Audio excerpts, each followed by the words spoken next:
Il titolo già dice molto della situazione tragica che si è venuta a verificare nello specifico a Monselice, ennesimo caso di inquinamento tossico estremamente pericoloso nei confronti dei centri abitati del nostro Veneto, della nostra regione. Nello specifico questo caso, e vorrei ringraziare pubblicamente i comitati, perché grazie ai comitati cittadini che si è arrivati a questo, abbiamo avuto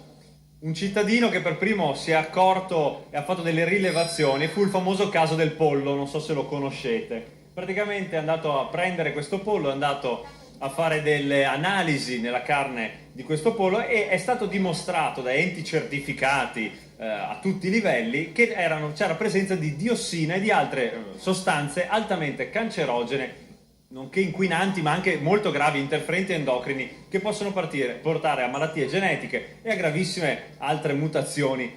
addirittura nei confronti dei bambini. Bene, queste sostanze pericolosissime trovate per l'appunto all'interno della bestia che viveva a 800 metri dallo stesso livello, ma soprattutto a linea d'aria con il cementificio di Monselice, ricordiamo un'area che ricomprende 3 diversi cementifici, purtroppo ha fatto scattare un problema, ha fatto scattare un allarme nei confronti soprattutto dei genitori, e si sono accorti che nel terreno delle scuole primarie, quindi dove i bambini escono, vanno a giocare, toccano, magari mettono le mani e poi se le mettono in bocca, ci sono delle sostanze estremamente tossiche. Parliamo di diossina, appunto, e di benzoapirene. Allora, immediatamente io lo voglio dire, qua vengo in rappresentanza del territorio, perché quando siamo di fronte a casi così gravi, a casi di inquinamento, a casi che servono a mettere in sicurezza i cittadini, la politica deve farsi di lato, deve fare un passo da parte e andare solamente a risolvere il problema. E anzi, ringrazio i colleghi di opposizione e di maggioranza che si sono interessati a questo caso. Si sono interessati come? L'idea condivisa, che è stata condivisa con molti sindaci del territorio, con il sindaco di Monselice che si è attivato su spinta anche dei consiglieri, e ringrazio i consiglieri del Movimento 5 Stelle di Monselice, sono partiti verso un atto assolutamente condiviso da tutto il Consiglio, ovvero quello di una richiesta, tra le tante richieste quindi di sospensione di andare a bruciare un materiale inquinante come è questa marna all'interno del cementificio, di andare a fare tutta una serie di operazioni per mettere in sicurezza la salute, perché di questo stiamo parlando di salute dei cittadini, è nata un'idea, se ne è discusso e si è trovato secondo me un punto di incontro molto molto importante. Il punto di incontro importante è l'idea di riutilizzare qualcosa che noi abbiamo, è fruibile,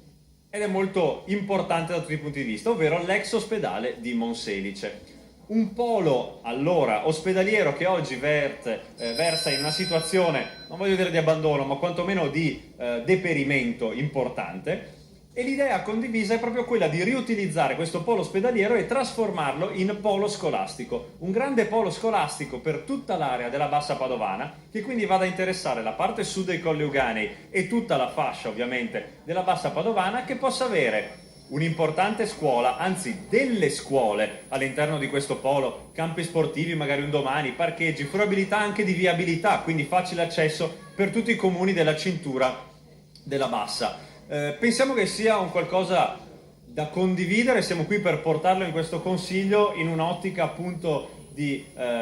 condivisione, anche qui per ascoltare quelle che possono essere le diversità magari di vedute, ma l'obiettivo deve essere uno solo e chiaro: il superamento di questi siti inquinanti, la chiusura dei siti inquinanti, per andare, intanto questo del polo scolastico è una prima mossa, è un primo spostamento per mettere in sicurezza i bambini, ma se non spegniamo, e questo è un tema che vorrei che facesse parte della discussione di quest'Aula, se non andiamo a spegnere le fonti di inquinamento, la sposteremo oggi la scuola e va benissimo, creiamo un bel polo scolastico, una bella nuova situazione per un'area che ha bisogno di essere rivitalizzata, ma dobbiamo andare a chiudere, a finire che questo terribile inquinamento, queste speculazioni che avvengono sulla pelle dei cittadini. Quindi oggi l'impegno che abbiamo visto, abbiamo condiviso e modificato assieme alla maggioranza è quello di andare a richiedere alla Giunta di poter avere uno spostamento, che venga preso in considerazione lo spostamento di tutti, diciamo, i complessi scolastici nella città di Monselice e quantomeno aprire una larga discussione, andare a riattivare l'ospedale. I tempi tecnici ci sarebbero, stante quello che si diceva in comune l'ultima volta, addirittura per riuscire a farlo per il prossimo anno scolastico. Quindi vi ringrazio per il tempo e ovviamente daremo voto e disponibilità su questo.